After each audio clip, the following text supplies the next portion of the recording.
Today we'll talk about how can you fix this problem on your internet browse app. So all you have to do, you just click here on settings, click on it here. When just click here on settings, it's going to show for you list like this here. So then you go down, just keep going down, then you click here on apps. Come to apps list here, and there you're looking for internet browse app. Or just click here on search. Then here add internet browse app, just click on it.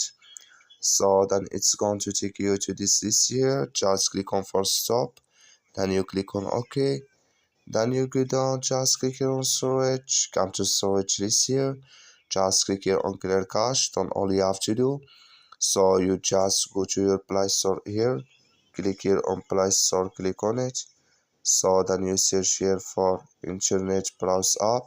It's going to show for you like this. You will find here, if this click on it, then it's going to work with you. That's all you have to do. Thank you for watching.